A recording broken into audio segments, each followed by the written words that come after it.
What's up, everybody? Jack Farr here on behalf of Box to Box Football. Before we get into this big kind of breaking news here, hit the subscribe button. If you like what you see, you like some of the old videos, you like what we've kind of got coming up here going forward, hit the subscribe button. Keep up to date with us. James, we talked about maybe PSG, maybe Real Madrid, maybe Barcelona.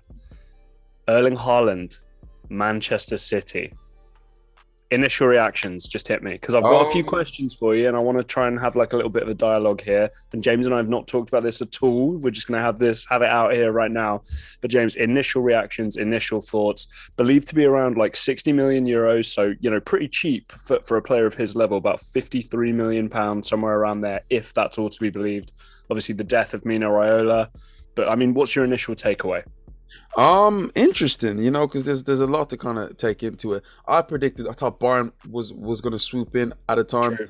Of course that's not going to happen. But if you're Erling Haaland, does it make sense? Yes, it makes sense. Probably like the best team for him to go to overall. And also you look at the history of his dad and how him being a Man City player and him kind of sort of grew up being a Man City fan. It's understandable, Right. My biggest thing for this is that we always hear about big signings failing, and it's happened a lot lately. How many guys who went for a load of money, they seem to fail? The Lukaku thing that's going on right now hasn't been great for him. Grealish's time in City hasn't been fabulous. Griezmann, Coutinho, there's even Dembele at Barcelona to a certain point. There've been a lot of these guys. To a massive point. There've been a lot of these guys who went for big money and it hasn't lived up. But I would be genuinely shocked, Jack, if he fails in Manchester City. I don't see how he does not become a success of this Manchester City team and hits 30, 40 goals. This system is built for this guy to be successful, Jack. And it's not even a thing where I don't look at Erling Haaland. I don't think he has to do much. He just has to be in the right place at the right time. Yeah, I don't think he's gonna need to. Obviously, the link-up plays is gonna have to work because you know how specific Guardiola is. But if he's just half as good as he wasn't in Dortmund, that's 25 goals, just 25. But and that's James, not even talking about what he can do if he's on his game. One thing I look at it though, the player that I would compare Erling Haaland to a good amount would be Zlatan Ibrahimovic.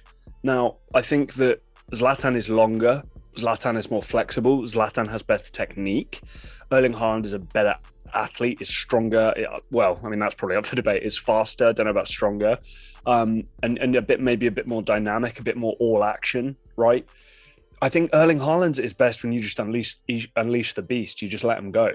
I think we know with Pep, it's not going to be that way. It is going to be regimented, like you say, specific. It's going to be, you need to be here at this time and you need to be here at this time and you need to offer this, you need to offer that.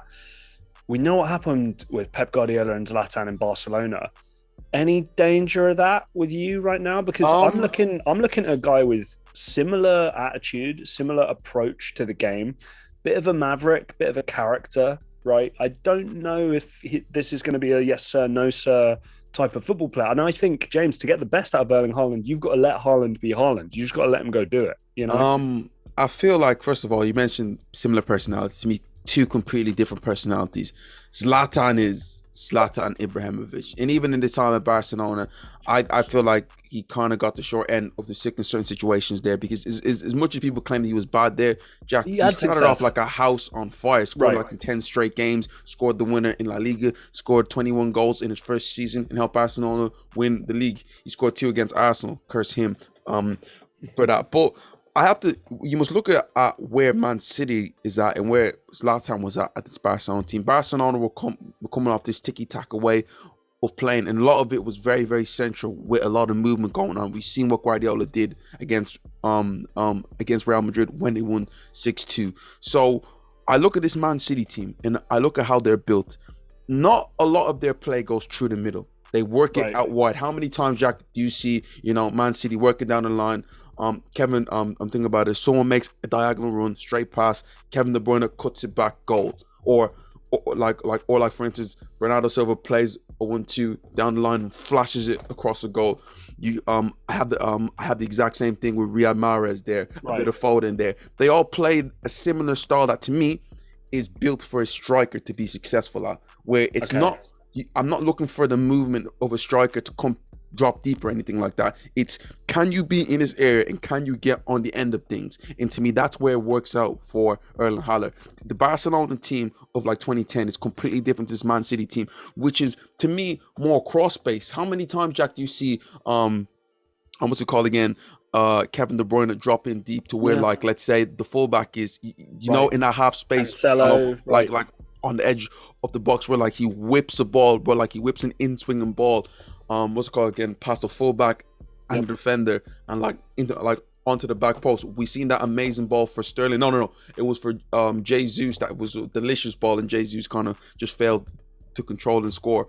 But the way someone like Kevin De Bruyne is, the way this Man City's built, Jack, this is built for a striker to be successful as. We mentioned a player before, Cristiano Ronaldo, who looked at a time was destined to go to Manchester City after agreements were being made, because he looked at the way Man City played and said, can I be successful in this system?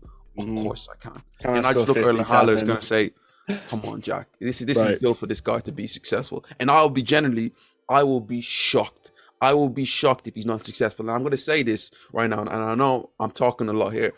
If he isn't successful, and it's a thing where Guardiola finds it hard to get him into the system, this was to me a worry on not Erling Haaland's side, but Guardiola's side.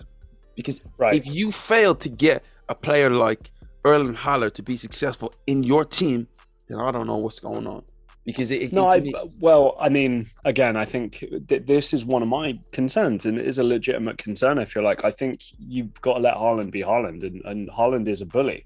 You've got to let Haaland bully people. You've got to let him have space to run into. You've got to let him get shoulder to shoulder with people. You've got to let him try and hit shots that shouldn't be hit, because he is the type of player with his level of confidence for them to go in. Couple of quick questions then for you, mate. Premier League only, so not across the whole season, but Premier League only. I'm going to set, you're familiar with over-unders, right? I'm going to set the over-under at 19.5 Premier League goals. Now, at the moment in the Premier League, you're looking at roughly 23 to 25 goals, I think, on average over the past few years to be the top goal scorer. If I set the over-under at 19.5 goals, Erling Haaland, is he going to go over that in his first season at Man City or under? What's the Premier League record, Jack? 30, so it's 32. 30 something, yeah. I think Erling Haaland should be looking at that record. Forget about 19. Jack. You're taking the over in his first season. This Manchester City team, like, it's built for goals. You know, we seen what they did against Newcastle the other day. If you can't score goals in this Manchester City team here, then there's a problem. The last top goal scorer in the Premier League was Sergio Aguero in the 2014-2015 season with 26 goals. So it's been a long old time. It's been nearly, we're creeping up to 10 years since Man City had a top goal scorer in the league. And that was Sergio Aguero. We're not messing around with some nobody here. That's Sergio Aguero. So I'm just saying, I'm the reason why I put it there is because I think that if he hits 19, 20 goals, I think you're going to say, yeah, it's a great season. He's going to be a top 3 goal scorer in the league. Maybe he's going to be up there with a Kane, a Salah, or whoever, right? And anybody that gets brought in, you would imagine. So for any of the bigger teams, maybe Lukaku gets his act together, right? Those are going to be the kind of company he's going to be keeping. I still think it's successful. I'm just holding a little bit of reservation because, James, this conversation would go very, very differently if we'd agreed a deal at Real Madrid, right? Or if we'd agreed a deal at Bayern Munich, or we'd agreed a deal here or there. I'm just intrigued to see how it plays out. Now, I do think that even if it doesn't go well, James, £52 million for Erling Haaland is a steal. Imagine, James, Jack Grealish to Manchester City is worth twice the amount that Erling Haaland is. Let's just put that into a bit of perspective. That says a hell of a lot more about Jack Grealish than it does about Erling Haaland, I can tell you that. A lot about the English market, goodness gracious. Final thing. Man City have been looking for a striker for a little while. We know this. Aguero, it's been, this is a guy who's been playing top level football, usually available quite a lot of the time, and playing at a very high level, a very high intensity for a long time in Sergio Aguero. That kind of fell aside. We started seeing this false nine kind of stuff, and Pep decided playing in a different way. It looks like Gabriel Jesus will be moving on, maybe a North London club for him next season. We will see there. That's probably a conversation for another video. Is Erling Haaland the type of player that nudges Manchester City over the edge for a Champions League next year, James? Again, to me, the Premier League, it's almost like, goodness gracious me. who's going to stop this team? Like Erling Haaland, inserting him to the fray. To me, it makes it's already impossible to challenge this Manchester City team. With him in it's like, oh my day, it's long. But the Champions League is a different ball game, and we wait and see. Which we've seen him do well in. Jack, let's be fair, definitely, we've definitely seen him do well in. But the Champions League is a different ball game. And does he make Manchester City better? Of course. Does he give Manchester City a better chance? Yes. Does it tip it over? No, because Real Madrid could have an absolute madness of a year and bring in Kylian Mbappe, whatever. And especially with the team that they have right now and certain more players into it. Just quickly, anybody out there who believed the PSG 2-year extension deal, shame on you. Shame on you. There's no way. Jack, even PSG to a certain point, they could come with something special next year. Real Madrid deal was signed Bayern ago, might come up with something. Jack, there's so many elements to that. Doesn't make them favorites? I don't think so, because we just don't know what's going to happen. But definitely, they are definitely contenders. That's what I'm going to say. Yeah, no, look, and I totally agree with you. Final question: physicality of the Premier League. There's a little less in terms of that now than I think there was back in the day. I think back in the day there was a little bit of, oh yeah, that's actually true, whereas now there's a little less made of it. With the kind of old school British centre back that he's going to be facing in kind of the bottom half of the table football teams that he's going to be playing, is this going to be a problem for Erling Haaland, or do we just see this as there's going to be no problem? He's going to be the biggest physical freak on the field. Just go watch Erling Haaland, and I'll let you in. And I'll give you your answer. I don't really need to answer that question, Jack, because Jack, you know what he is. If he's having problems, then I'm having problems. That's all I'm going to say about if he's struggling in the Premier League. Good, nah. He's good. He's good. That's all I'm going to say. He's good. Player of the Year, Writers Player of the Year, all those awards. I don't know about that. I know he's going to score a lot of goals. He's going to score a lot of goals. That's the one prediction I have. And if I fail on that prediction, well, there's something wrong with football.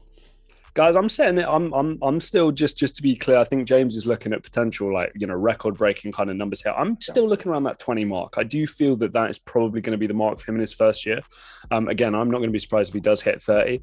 I'm also not going to be surprised if he hits somewhere around 15, and it's a little bit of a learning curve for him and Pep. But guys, forget what me and James think, because what me and James think usually is wrong anyway. So you guys just let us know what you think. Drop it in the comments section. Drop a like on the video if you like what you saw. And obviously, if you'd like more of the same, hit that subscribe button. Come on. And until next time, we'll see you.